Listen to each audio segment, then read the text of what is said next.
Howdy, all of you delicious people. I'm here today to review Archive 81. So, of course, I would go into this easily and quickly and just be like, heck yeah, I'm going to be watching this show.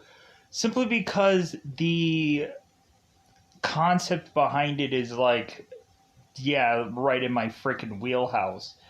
I had gone on to watch a movie, I think, called Broadcast Signal Intrusion, and like it kind of feels like this show and that movie is to be somewhat similar, and also you have it to where this is to be, of course, a nostalgic filled show where, of course, we have like VHS tapes being put into the background and just kind of some retro stuff used in here to sell you on the show, which, like, it's of course to be a pretty easy approach to this, and an easy win to win me over, because of course I'm like, well, like, this is more interesting than a lot of the other Netflix stuff.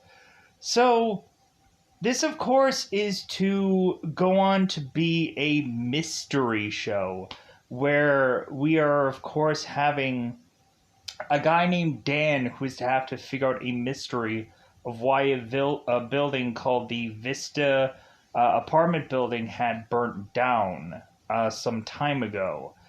And come to find out that these people are to go on and hire a guy named Virgil Davenport. That's been a long time since I've heard that kind of movie or that kind of name in a show or a movie or whatever. But I have seen it somewhere. I don't remember where exactly it's from, but it feels familiar. So Virgil goes on and is to hire Dan here, and so really already in the very first episode you can already tell where this show is going to head, where it seems that the more and more we go along here, we're like, oh, I know what's going to happen to Dan at the end of this show. This feels very obvious what's going to go on with this character, because this is a mystery where we are to seem to have Dan being put into a place to work on these items, but there's a whole reason for that. There's a whole reason why Dan is going on and working in this one facility, going and restoring these tapes, trying to figure out this mystery of course, this this Vista apartment building and why it had gone and burned down here. So we have Dan going on and finding these tapes, and I guess it's lucky that they all survived here, and I guess weirdly we have this one girl who is to consistently do this whole thing that I guess was to be the one person to show the progression of how this place was to burn down. Or maybe all along we had certain people who were tied to the Virgil's company, which is the LMG company, and to go on and try to figure this out, as well as Dan is trying to figure this out as he's restoring all of these tapes. So, really interesting story, I think, right out of this very first episode. I feel to be intrigued about this enough to want to eventually go on further into this. So I would definitely recommend this show. For those of you that don't like mysteries, then you may not like this show. But for a lot of people who love nostalgia, you'll easily win this show. You'll easily like this show. We have, of course, certain random restorations that happen also in the very early stages of the show. We have at some points where we're kind of throwing back to certain different kind of video approaches and stuff like that. So really an easy win for me to be interested in the show and to be interested in watching the show. And so we have, like, I'll say this, we do have like a very odd like story, because I guess the Vista apartment building, I guess, was to be some mansion that had burnt down in the 20s and had been repurposed to go on to be a apartment building. And so yeah, that's kind of the weird, interesting backstory of, I guess, the beginning of this Vista thing, because we'll find that out in the very first episode. So there's not a huge amount of there's some kind of teeing up that I'm doing here, because people have probably never heard of this show, or people are just like, like I'm not quite sure, I'm on the fence. I like this show, so I'm going to continue to watch it. So if people hate it, if people don't like it, if people are just kind of weirded out by this show, like the more and more that because I ended up seeing the trailer for this, and I'm just like, what is this, like Eyes Wide Shut? Is this like some Tom Cruise kind of weirdness going on here, where we're all of a sudden gonna find out that there's some like underground seance thing going on, because it seems that's the thing that we're kind of feeling is going to happen here. So let's go on and let's go out of our way to say that it's about that time yet again, and we'll go into spoilers and I'll go into more in depth about this show. And so, yeah, so definitely a positive for this Netflix show. Really, I would go out of my way to say that this is to be like, I wouldn't quickly go and say, oh yeah, this is great, this is blowing my mind, oh, but like I feel that uh, it's definitely into a good slash like slash intriguing. So that's like a good plus territory, where it's to just like, it's good, but it's also just like, I want to see how this story unfolds kind of thing. It's one of those where you're like, I feel like I know how this story is going to head, but I want to just eventually see how this story unfolds. So with that said, let's go into that double five time territory, because it's about that time yet again to go into this thing called spoiler time. Spoiler time. It's about that time I'm gonna do spoil this movie. So, or this show, because it's the pilot episode. So we go on. We have Dan, who in some part of this movie, he is, or this show, I've watched too many movies, especially lately. Dan is to have, I guess, some mental health problems. And immediately once I hear that, I'm like, well, that's how, like, whoever is putting this together, that's how they're going to get him. They're going to go on and they could just go and do anything with this guy and just say, oh, yeah, mental health. Like, he had, like, obviously. And plus, it also seems that Dan doesn't exactly have a huge connection to the world. And I think that's, again, why Virgil Davenport is going on of like, it's got to be this kid, because they probably could have gotten anybody, and it seems like they're tossing $100,000 at this kid. So, so Dan is to go on and randomly restore certain kind of tapes of things. We eventually have it to where there is to be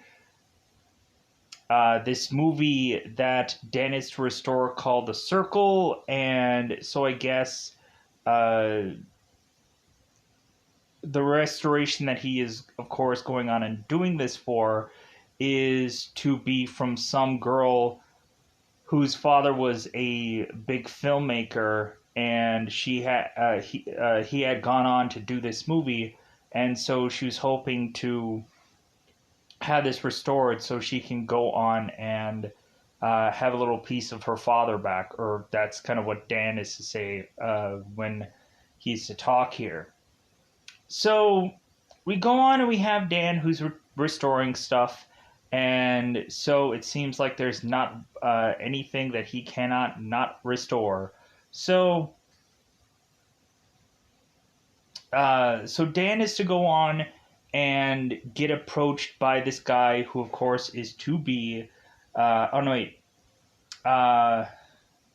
Dan is to get this message in the mail where he is to be asked by a girl named Karen, which not quite seeing where that is in this. Yeah, never saw her in the show. Maybe we'll see her later. But yeah, so Karen is leaving Dan a note saying that, hey, could you please restore this tape, but make sure that nobody really knows about this. Like, keep this private, keep this between you and me. Thanks, Karen. So we go on and we have Dan here that is to restore this tape. And so after he is to restore it, he is to go on and find this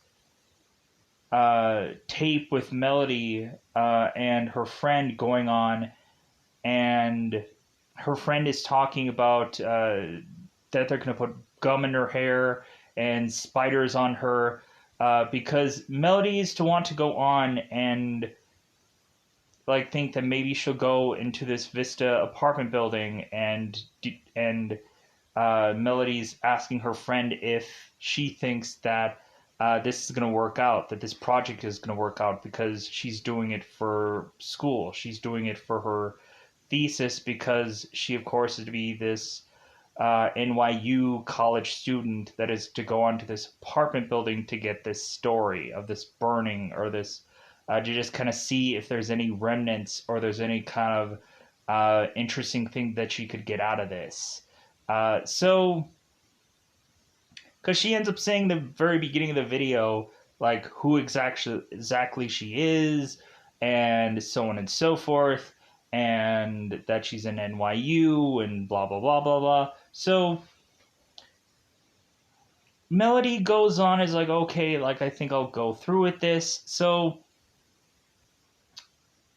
we have Dan who restores this tape, and all of a sudden, I think in one of the backgrounds, Dan is to see a familiar picture. So all of a sudden we have Dan who's going on and is seeing in this background, there's this picture of this dog. And not just any dog, there's to be this dog that seems to be very familiar to Dan, because Dan was to have the same dog with the same dog collar. So we have at some point that Dan is going on and meeting up with his friend, who, of course, is to be called Mark Higgins. And so Mark Higgins is to be this podcaster who is to go on and do this podcast called Mystery Signals. And so we kind of have this kind of old-fashioned, like, talk podcast where he used to go on and reenact these stories and like recreate, kind of like in the old-fashioned radio days when they would go on and they would do War of the Worlds on a radio station and make everybody believe it was really happening, that it was a real thing, and all of a sudden everyone was to believe it, and then chaos ensued because they thought that the world was going to end. So we have Dan go on and talk to Mark, and so Mark is talking about this story on him finding out about Mark is to find out this story about a guy who is to get this wedding ring, and all of a sudden he is to eventually get this wedding ring, and there is to be some spirit that is to be popping inside this mirror. And I guess the whole thing is to be tied to this wedding ring.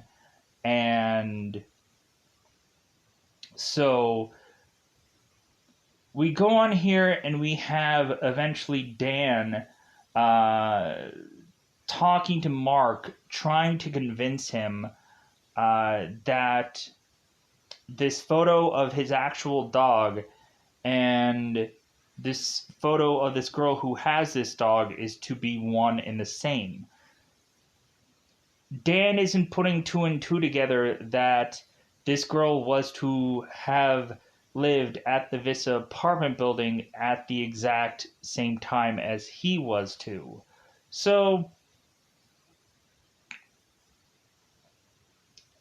after that moment, we have at some point where Dan is to just kind of let this go, because Mark is to just tell him, it's like, well, hey, maybe it's just a coincidence.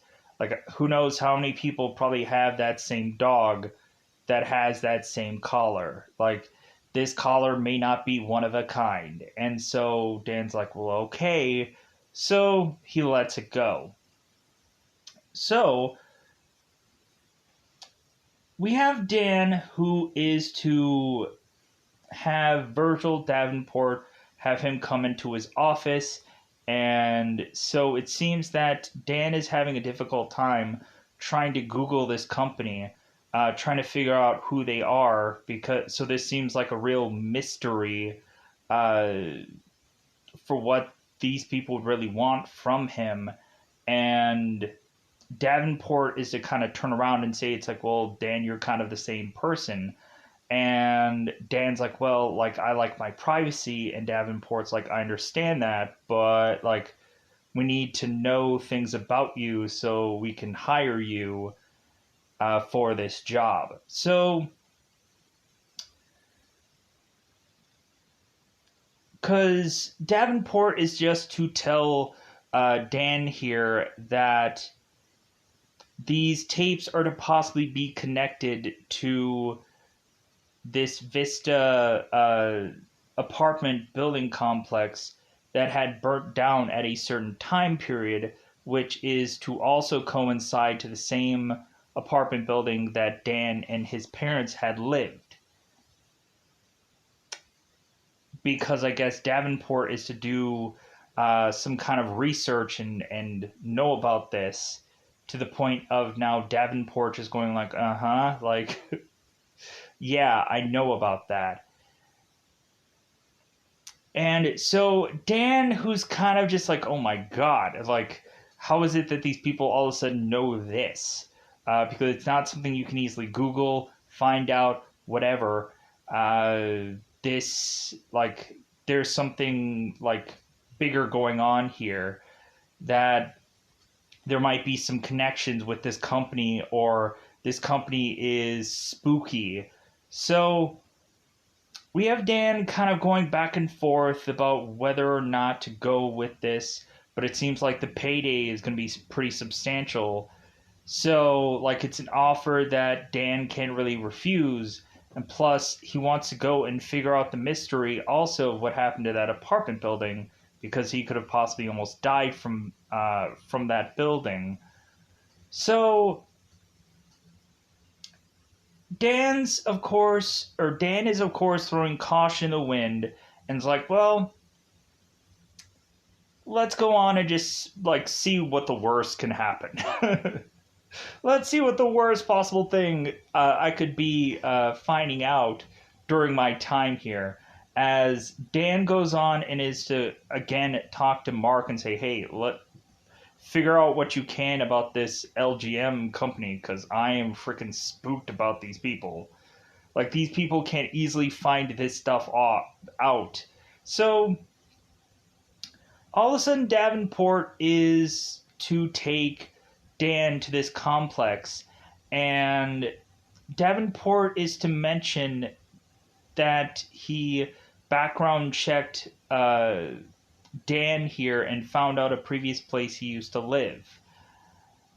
And Dan is like, huh? And Davenport's like, background check. And Dan's like, okay, you guys are spooking me even more. So like, this is just an old-fashioned, like, it feels like a very old-fashioned story where it's to just kind of keep a guy really on the edge. And that's what I kind of like about this, where it's, like, more and more just you're finding, like, this guy is just getting so, like, why am I doing this? 'Cause the pay? Yeah. But I'm thinking that this guy is going to end up dead at the end of all this, or we're going to find out that, like, Davenport is to want to usher Dan in into whatever this is. And Dan is either going to accept this at the end of this or turn around and get shot. Because I think it's either join whatever this is or die. So we'll see what happens toward the end of this show. So Dan goes on and is to talk to Davenport, and so they take him to this private facility because these tapes are hard for them to transport. So instead of bringing the tapes to Dan, they bring Dan to these tapes. So this is some kind of facility that has like a rec place. It has a bunch of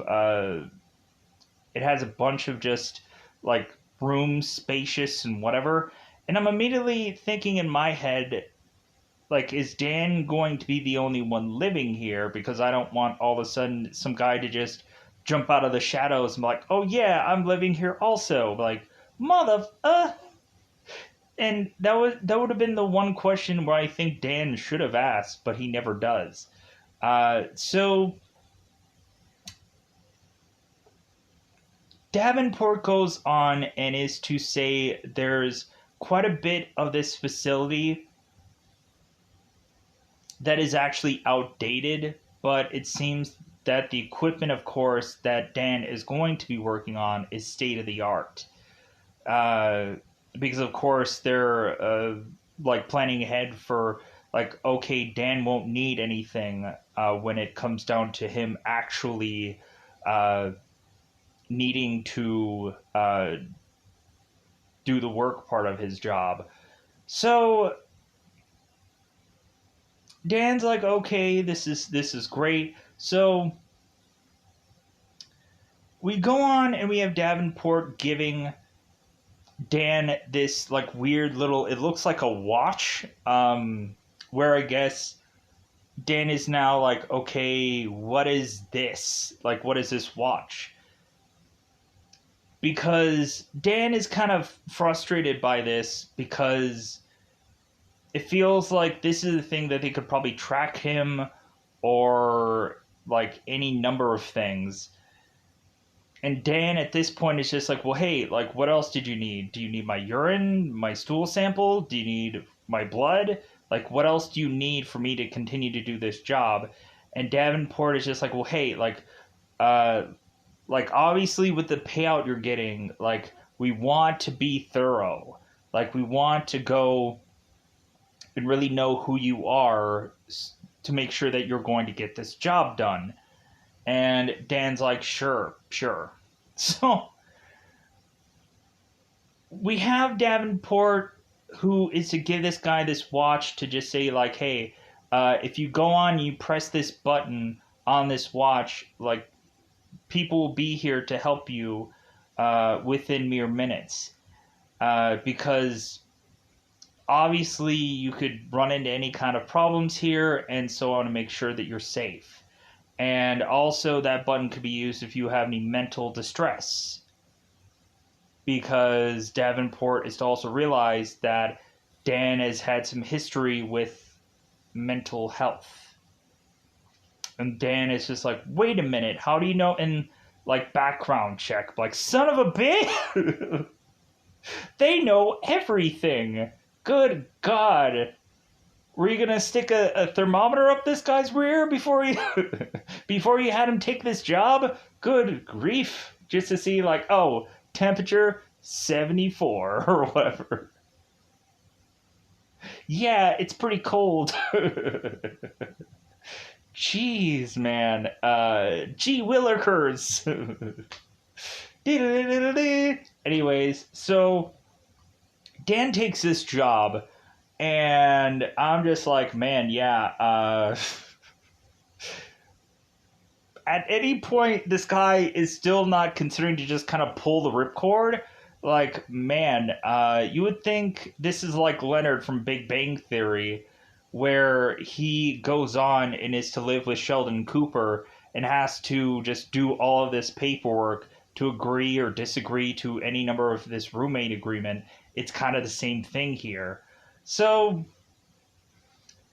Dan goes off to this facility, and he, of course, is to take this tape and restore it. So he goes on and takes this tape, and coinkadinkly, we have this tape being day one of Melody's day of her going to this Vista apartment building.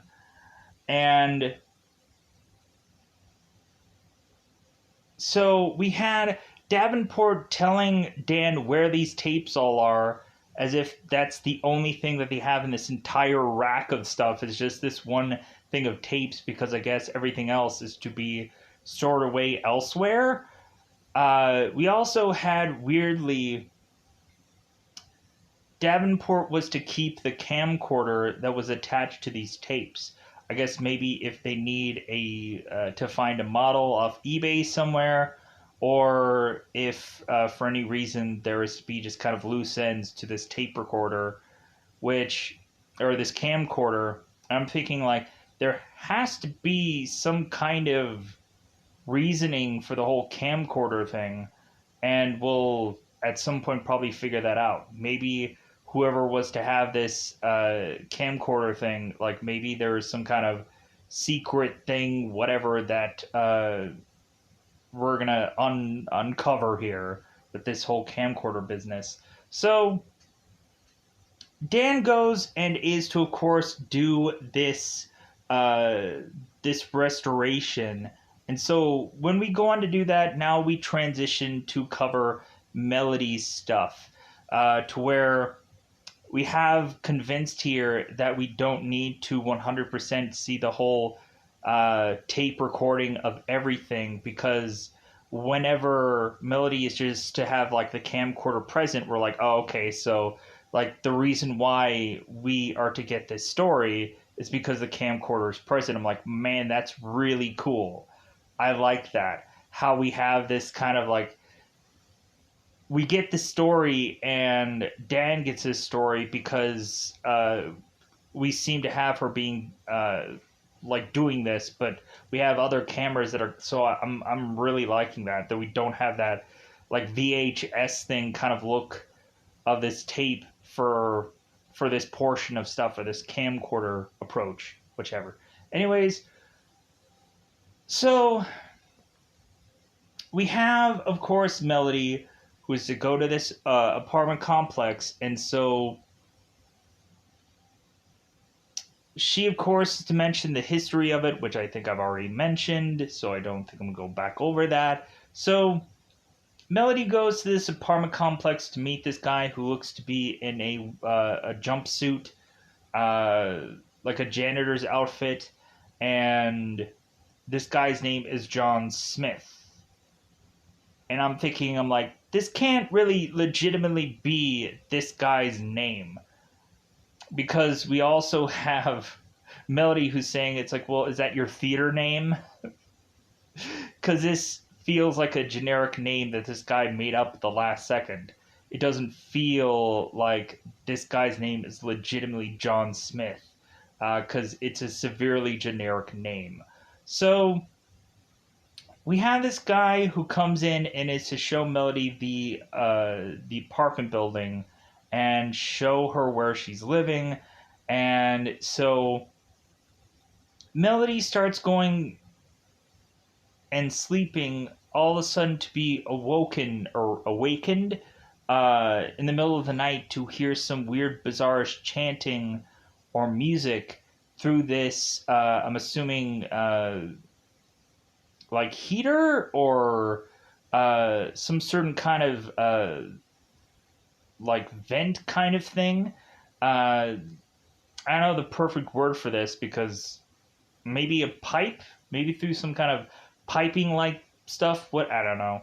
So we have Melody going on and hearing some music coming from down somewhere, and so she's kind of weirded out by this music, kind of like if you were to go on and watch The Dark Knight Rises, and you have the guys going ha sha sha ha da da hey ha ha, like when Christian Bale is gonna have to climb up the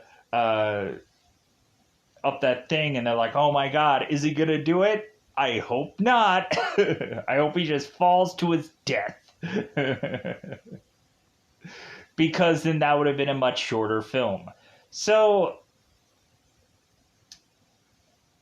Melody is like, yeah, there is something really weird going on here, and she also is to record this music being played.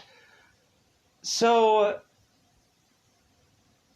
Melody is going door to door to all these people in this apartment building, trying to think that she can get to some story, but no one's interested.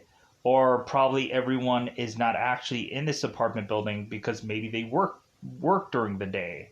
Every single one of them. So Melody is just so desperate to just want a story from anybody. And so then Jess is to come to the fray here. A girl that is to do certain odd jobs for everybody in this apartment building. And like, I think she walks dogs. She probably babysits. I don't know. She probably does all number of things. So Melody is to realize that Jess is to know anybody that lives in this building. And Melody, because she's new here, is to possibly come off like a salesman to anybody. Like, hey, would you like the good word? Have you heard the good book? Like that kind of approach. So we have Melody who's seeing Jess as this opening, of course, for Melody to start getting to interview people, because Melody goes on, explains to Jess what she's trying to do. She's trying to put together some documentary about the events of this building, because she ends up going and seeing some kind of weird designs on the front of the building, and she like continues to see like some kind of weird symbols and stuff like that, making her even more interested in figuring out the history of this building, and hoping that any number of these people were to stick around long enough to get the history or the backstory or whichever. Where of course Jess asks John Smith, Jess asks like, hey, well, like, Melody, did you ask John Smith about any of this? And John Smith could not give a crap. He's not the guy to go to for answers. This guy is to go to look for, to pay your rent. That's about it. So it seems that because John Smith was mentioning that when Melody was to whip out her camcorder, John Smith mentioned that he had done some theater class, and that's when Melody's mentioned, oh, like you must have your stage name being slapped onto your onesie there, so your jumpsuit. So I don't know if I said that already or not. We're moving on. So Jess, after being told she's going to get $25 a week, which maybe for Jess is like, that sounds good. Melody goes on with Jess to meet one of the apartment people, who I believe her name is to be, because I'm hoping I'm going to say this right here, Tamara Stefano, because I wasn't sure who this person actually was. So if I'm saying it wrong, then it is what it is. So Tamara is to be this musician, and so we have Melody here who's going on and thinking that last night Tamara must have been blaring her music because Melody could hear her music, and assuming that the music that she heard was this girl's. And so Tamara's like, no, like, I was busy the night before. Like, you probably wouldn't have heard my music at all. And Melody's like, okay, this seems weird. So we have Tamara going on and playing this song for them, and supposedly this song is to be suffering. It's supposed to be pain. I guess is to be what this music is to come off to be. And so all of a sudden, Melody, the longer and longer she's hearing this music, all of a sudden she is to start to suffer, and Melody is to all of a sudden try to get up, but then she all of a sudden is to collapse. Not like pass out or whatever, but just kind of like fall over. And Jess is like, oh my god, like, do you need some help? Should we get some like Mickey D's, or should we get some like kind of food in you or something, like some water? Maybe you're dehydrated. Maybe you farted wrong. So Melody is like, you know what? I think I'm fine now. I don't know what that was. Maybe she was dizzy. Like a lot of people can get dizzy spells. They get up too quickly and they're like, whoa, and then they fall over. Like I used to have that happen when I was a kid a lot. Where I would get up too fast and then I'm like, whoa, like the room is kind of spinning, or you would start to kind of have your eyes kind of fade a little bit into black. Uh, Sometimes, yeah, just dizzy spells. Don't get them as much as I did as a kid, but yeah, happens. Um, but man, did those suck. So, uh, so we go on and we of course have it where uh, uh, where eventually Melody's going on and talking to Jess about this apartment complex, and Jess did kind of mention that there's a possibility that the people that were to be sent to this apartment building might have been one way or another like pulled here, like as if they were like somehow like magically deliciously uh forced to come to this apartment building. There was something about it that just drove them here, as if maybe there is to be some kind of sacrifice or seance going on, black magic of sorts, that maybe these people of this apartment complex are to magically get people to this building to pay rent and to pay whatever, because maybe uh, there's a whole reason why this building was to be repurposed to be this apartment complex, and for them to continue to have people coming in and out of it, because maybe it's just really just some um, black magic being done to keep this building alive. Not quite sure. I'm not going to narrow down to say that's exactly what it is, but who knows? We'll know by the end of this show, this season. Okay, then that's great. Really, for me, like, I know there would be some people like, oh no, that's not the story at all. This is not the way it goes at all. This is not what. Okay, like, that's just my theory crafting going to a head. So, uh, eyes wide shut. Anyways, so we all of a sudden have, if we didn't have Melody, who is to kind of almost want to just kind of have a dizzy spell here, all of a sudden Jess is to have a seizure. And Melody's like, oh my god, you just had a seizure. And Jess is like, well, supposedly for me it's to be this seizure, but when I went to the doctor was to say that this was all in my head. This is to be some imaginational thing that I'm to have, that it's just like I'm not really having seizures. This is all just to be something else. And Melody's like, oh my god, you should have really gone on to like take a second opinion, because that's obviously a seizure. As if Melody has seen thousands upon thousands of seizures, because she's a seizure expert. Because if she's not in NYU just kind of doing movies and videos and whatever, she's also going on and double majoring or whatever to go on and because I guess she's a doctorate candidate for whatever she's going on and doing. So I guess she's gonna turn around and also get her medical doctorate in seizure stuff. No offense to anybody that has gone through any seizure whatever thing. That's not what I'm doing here. I guess that might have been a tiny bit of a joke, but not at anyone's expense. But me just kind of convincingly saying that how is it that Melody can just assume this is a seizure?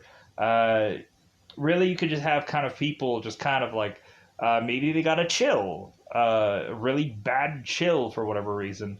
Um, I don't know. We'll move on. So, but we end up having at one point where Dan, while watching this video, is to also see something in the footage while Jess is having this seizure and it freaks Dan out to all of a sudden just be like, oh my god, what the heck was in this tape? So, and then we find Jess, who is to be drinking water. She's fine. So, we had at one point where Dan was to kind of go through this complex, I guess getting some food or whichever, and he sees this rat. So he's like, oh, okay, well, I'll deal with you. Luckily, we have in this facility these rat traps, and there seems to be a lot of them, where I'm like, man, that seems kind of weird. I'm like, you have this place that has these rat traps, and there's a lot of them, and I would just be like, man, you guys are really prepared for anything. And on top of that, I'd be like, is there going to be a lot of rats in this place? Because we have Davenport who calls Dan later and is to act, like kind of get an update about like, hey man, like how are things going? Is the mattress too firm? Hey, like don't burn yourself out. Uh, Working too hard on things. Like make sure that you're eating and drinking and breathing and showering and farting not quite wrong. Go on and like just continue to just keep on the grindstone, but also like watch a movie from time to time. Take a break. So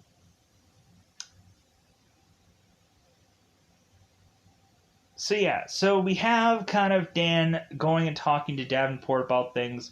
So when Dan is to go on and call using this landline, he ends up kind of hearing this kind of thing in the background of it, realizing that this phone could possibly be tapped or someone's listening in. Where Dan is like, okay, this is wrong. So we have at one point that Dan is going on and talking to again Mark and saying like, yeah, I guess my landline phone was getting tapped because Davenport was saying like, hey, like you can go on and use this landline because we have one. You can make as many phone calls as you want. I'm like, okay, well, I'm going to be calling Japan every single day. Is that okay with you guys? I have a lot of friends in Japan. Would you mind if I just called them every day? It seems like you guys are to just be throwing money around with this whole facility and $100,000 to me. So I can make some lavish phone calls. As we have Davenport just kind of setting up all the stuff, like saying what all Dan is to like get with his grand prize of facility. So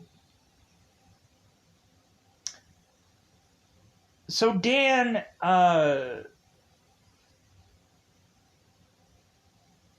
Dan is to go on and watch this tape and is to see all the stuff that Melody, of course, is to record here.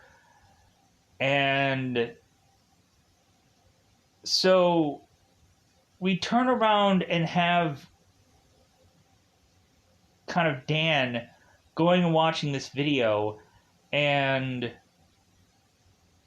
we at this video are to get to a point where this episode is to start, because Melody is going on this video saying that they took Jess. And so now she's trying to scramble to figure out,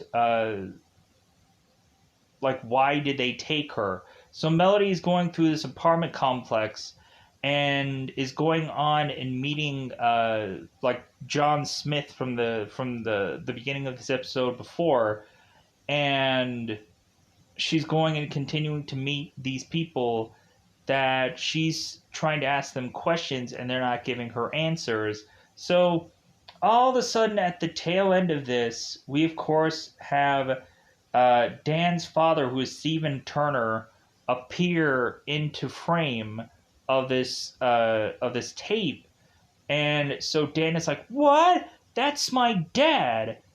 What has my dad got to do with this? What's going on here?" As Stephen is to talk to Melody here and is to try to get her to leave. And so Dan is now freaking out. We have at one point where Dan is to remember this song and he is to hum it over and over and over again, because he is to remember this flashback of him being at this Vista apartment building and him going with his sister, I believe, to go and play this song on this piano that they keep hearing over and over and over. Steven all of a sudden is hearing them play this song, and he is like, "Never play that song again on the piano. Never do that," as this metronome is ticking back and forth. So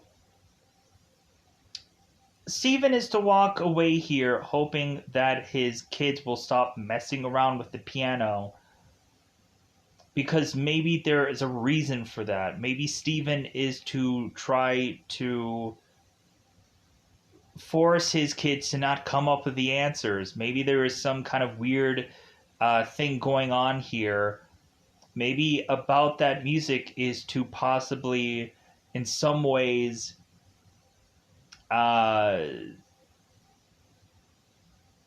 be some kind of thing for these people. Maybe there's some kind of hidden message in the music. Not quite sure. That's what I'm thinking. Where, like, the one Simpsons episode where they go on and they, of course, have this boy band with Bart and Milhouse and whoever in it. They go on and they end up singing this one song called Evna F. Niage. And I don't know how I remember this, but I always remember this. And so we go on and we have these people go, and I think Lisa figures it out, to play the song backwards. And the song ends up saying, "Join the Navy." Join the Navy, join the Navy. And then, so they end up figuring out it's subliminal messaging. And so maybe within the music, they had figured it out perfectly how to subliminally message people. Or maybe spirits have. Not quite sure. Maybe the ghosts of this, maybe there's some ghost story coming out of this that is to be inserted into this music. Not quite sure. We'll figure it out when we go into this story. But I'm trying to come up with, or I'm trying to think of something that feels more unique that's coming from this story, instead of just people just getting subliminally messaged. And maybe it'll all come down to possibly we'll find out that Mark is to somehow be also tied to this. Wouldn't that be interesting? I don't know, because we have Dan going on and telling Mark, it's like, well, hey, like, go on and figure out everything that you can about this Melody girl, and because he also called her, or called Mark about this this musician, this Tamra girl, and he added to remark is like, well, like I can't find anything about her. She must have never gotten out of that apartment complex. So yeah, she probably never got to make whatever music she was going to make here. So again, we harpen back on Dan going and watching this video of his father going and talking Melody, and Dan is like, "Oh my God, my dad! He's involved in whatever this is." And so all of a sudden we have us pulling back on a just plethora of, I guess, hidden cameras that Dan doesn't know about. We have Davenport, and he's just kind of sitting there watching on as Dan is to go on and do this investigation. And I would have liked for there to have been the villain having one big cackle. Ha ha ha ha ha ha ha. He doesn't know. Ha ha ha ha ha. And that's how they should have ended the show. But no, there wasn't any villainous cackle. There wasn't to be like, like this guy petting a cat, like this very traditional, like pan back at this villain in this chair. They didn't do anything of that. That sucked. So, with that said, I think we can get out of here, go on and review something else today, because I think that this episode is to be 50 some odd minutes long, anyways. So, I'm going to get out of here. Goodbye, everybody. Bye, everybody. Hopefully, I covered of anything or everything. If there's something that I forgot or I missed or I tripped on about, then more than likely there's a rebuttal going on in the next episode, because I'm sure there's something that I probably forgot about. Because there's a number of things that probably I was to kind of just went back and pedaled back into when eventually, because there's a lot to just digest in this first episode. So with that said, I'm going to go out of my way to say I'm going to get out of here. Goodbye, everybody. Bye, everybody.